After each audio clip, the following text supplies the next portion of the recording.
kulanti wanaagsan halkan warqad tube waxaad ku soo dhawaataan wararkii ugu dambeeyay arrimaha siyaasadda Soomaaliya kaga hayno kuwada ugu waaweyn guddiga doorashooyinka federaal oo soo saaray go'aan halis ku ah xildhibaanadii hore loo doortay ee kuraastooda muranka la galiyay fariin adagna u diray madaxda maamul goboleedyada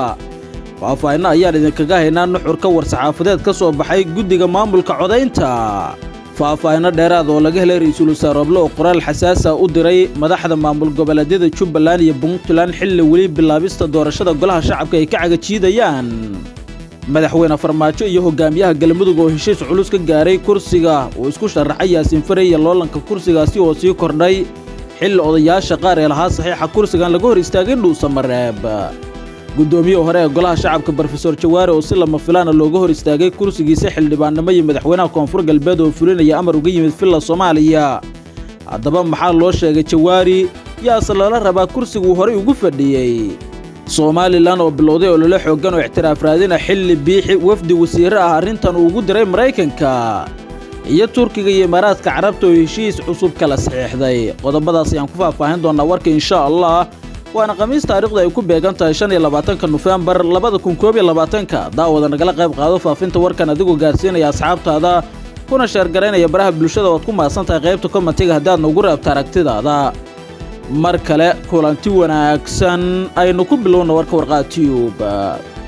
guddiga doorashooyinka federaal ayaa si kulul uga hadlay arrimaha doorashooyinka iyo cabashooyinka ka soo laabtay waxaana war-saxaafadeed uu soo saaray uu ku sheegay inay soo gaareen cabashooyin badan isla markaana wuxuu ballan qaaday in dib u eegis lagu sameyn doono doorashada kuraasta cabashadu ay ka timid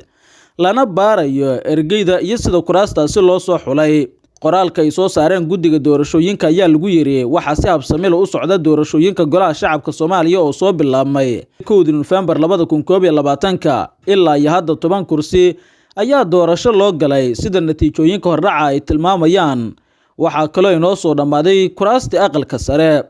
guddiga hirgelinta doorashooyinka federaal wuxuu ku shaqeynayaa hanaan waafaqsan habraaci ay soo saareen madaxda wadatashiga qaranka iyadoo aysan jirin habraac kale oo siyaasi maamul ababa mas'uul siyaasadeed uu soo saaray oo lagu dhaqayo doorashooyinka hanaankaasi oo ay si wada jir ah u saxiixeen madaxweynayaasha maamul goboleedyada xubnaha ka ah dowladda federaalka Soomaaliya gudoomiyaha gobolka Banaadir iyo ra'iisul wasaare Maxamed Xuseen Roble doorashada oo waqtiyo kala duwan dib u dhac ku yimid waxa waqtiga kama dambaysta ah ee guddigu soo saaray in la soo gabagabeeyo doorashada xildhibaanada aqalka hoose ay tahay 24 December 2021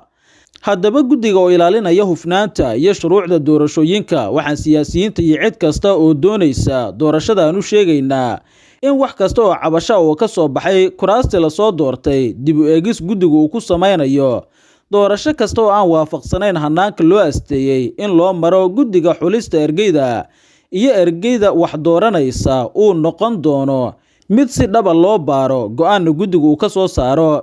haddaba si looga fogaado wax isdabamarin iyo daahfurnaan la'aanta doorashada waxa guddigu uu farayaa guddiga doorashooyinka heer maamul goboleed inay dhowraan ishana ay ku hayaan daahfurnaanta cadaaladda xeerka iyo habraaca doorashada ee hadda socda guddiga ilaa iyo hadda waxa soo gaaray cabashooyin iyo sidoo kale talooyin ku aadan doorashooyinka socda sidaa darteed waxa guddigu uu sameynayaa baaritaano dhammaystiran waxaana bulshada Soomaaliyeed u sheegaynaa in wax kasta oo baalmarsan hufnaanta doorashada uusan guddigu marnaba aqbali doonin annagoo ugu baaqayna tartamayaasha iyo daneeyaasha doorashada in ay wixii cabasho u maraan hanaanka loo dejiyay ee guddiga ay ku soo gaari karaan guddiyada doorashooyinka maamulaya waa guddiyo ka madax bannaan siyaasadda iyo faragelin siyaasadeed sidaas awgeed waxaan faraynaa dhammaan guddiyada inay waajibkooda u gutaan si madax bannaan oo cadaalad ah waxa kale oo aan madaxda qaranka ku boorinaynaa inay u madax banneeyaan howlaha doorashada guddiyada ayna ka caawiyaan adeegyada muhiimka ah ugu dambeyntii waxaan ummadda Soomaaliyeed iyo saaxiibada caalamiga ugu baaqaynaa inay guddiyada ku gacan siiyaan guusha waajibaadkooda si ka madax bannaan faragelin siyaasadeed iyo nin jeclaysi ayaa lagu yiri qoraalka ka soo baxay guddiga doorashooyinka ee looga hadlay cabashooyinka ka soo laabtay qaar ka mid ah kuraasta aqalka hoose ee la soo doortay qaybii hore ee warka warqad tube ay daawanaysaan xafiiska ra'iisul wasaaraha xukuumadda Soomaaliya Mudane Maxamed Xuseen Rooble ayaa qoraal ka soo saaray doorashada xildhibaanada golaha shacabka. ugu horeyntiina wuxuu bogaadiyay guddiga doorashooyinka heer federaal iyo kuwa Somaliland, Galmudug, Koonfur Galbeed oo si rasmi ah u bilaabay doorashada xildhibaanada aqalka hoose ee baarlamaanka 11aad. qoraalka ayaa lagu yiri ra'iisul wasaaraha wuxuu farayaa guddiga maamulka doorashooyinka Puntland iyo Jubbaland iyo Hirshabelle inay si dhaqso ah u bilaabaan qabashada doorashada golaha shacabka si doorashada loogu soo gabagabeeyo waqtiga loo cayimay ee ah dhamaadka sanadan 2021. sidoo kale ra'iisul wasaare Maxamed Xuseen Rooble ayaa ku amray guddiyada doorashooyinka inay ilaaliyaan madax banaanidooda una hoggaansamaan xeerka iyo habraaca doorashooyinka ee ku cad heshiisyadii la gaaray 17 Sebtembar, 1 Oktoobar, 27 May iyo 24 Agoosto 2021. Rooble ayaa qoraalkan ku sheegay in hufnaanta doorashadu muhiim ay u tahay in doorashada ay u dhacdo si nabadgelyo ah iyo in xilligan kala guurka uu noqdo mid si wadajir looga wada gudbo. shacabka Soomaaliyeed waxay isha ku wada hayaan hufnaanta doorashada oo saldhig u ah xasiloonida dalka. sida darteed ra'iisul wasaaruhu wuxuu ku adkeynayaa guddiyada doorashooyinka in arrintan ay iska saaraan mas'uuliyad iyo taxaddar dheeri ah ayaa lagu yiri qoraalka. ugu dambeyntii ra'iisul wasaare Maxamed Xuseen Rooble ayaa ka codsaday madaxda dowlad goboleedyada in ay guddiyada doorashooyinka u fududeeyaan gudashada waajibaadkooda ayna ka daayaan faragelinta oo ay madax banneeyaan. hadalka ra'iisul wasaare Maxamed Xuseen Rooble ayaa ku soo aadaya iyadoo inta badan doorashada xildhibaanada aqalka hoose ee baarlamaanka Soomaaliya ay ahayd mid afduuban laguna soo saaray shakhsiyaad ay wataan madaxda maamul goboleedyada iyo sidoo kale filla Soomaaliya. shabakada wararka warqad tube ayaa daawanaysaan. wararkaynu ka helayna magaalada Baydhabo ee xarunta gobolka Baay ahna xarunta ku meel gaarka ee maamulka Koonfur Galbeed Soomaaliya ayaa sheegaya in madaxweynaha Koonfur Galbeed Cabdicasiis Xasan Maxamed Laftagreen oo ka tala qaadanaya madaxweynaha mudxeleedkiisu u dhamaaday Maxamed Cabdullaahi Farmaajo uu doorashada golaha shacabka ka reebayo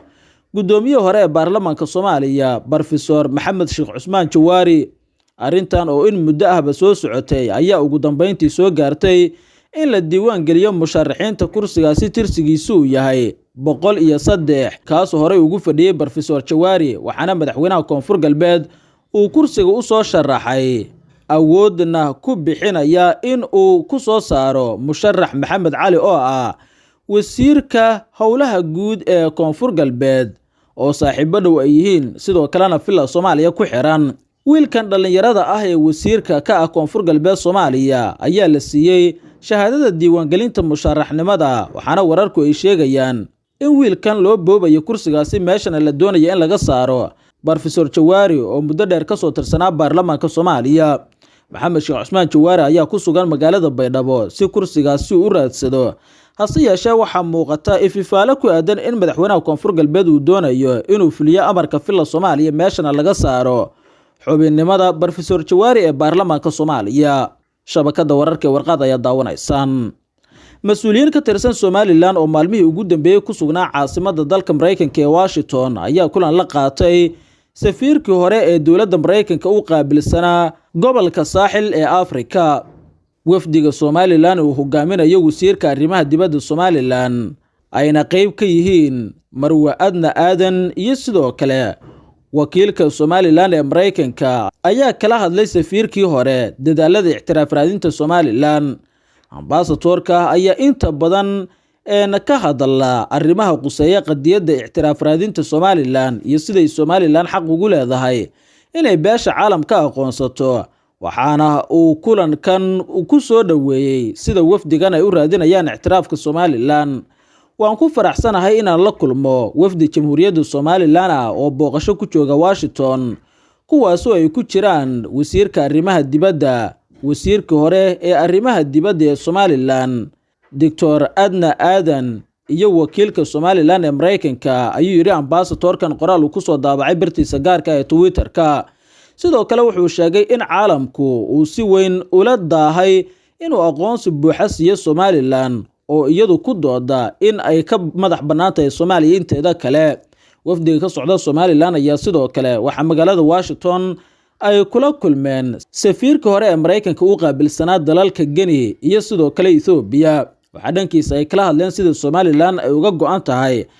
inay ka madax bannaanaato Soomaaliya inteeda kale ayna u raadsinayso ictiraafkeeda madax bannaanida. guud ahaan intaas ayaan kusoo gabagabaynayaa warka aad kala socoteen warqaad tube daawad haddaad ku cusub tahay channelka nagu soo biir subscribe oo rukumo kadibna fura gambalaalka waxaa noqon doontaa qofka ugu horeeya hela xogaha iyo macluumaadka halkan aynu kusoo daabacno tan iyo kulanti dambe nabadee.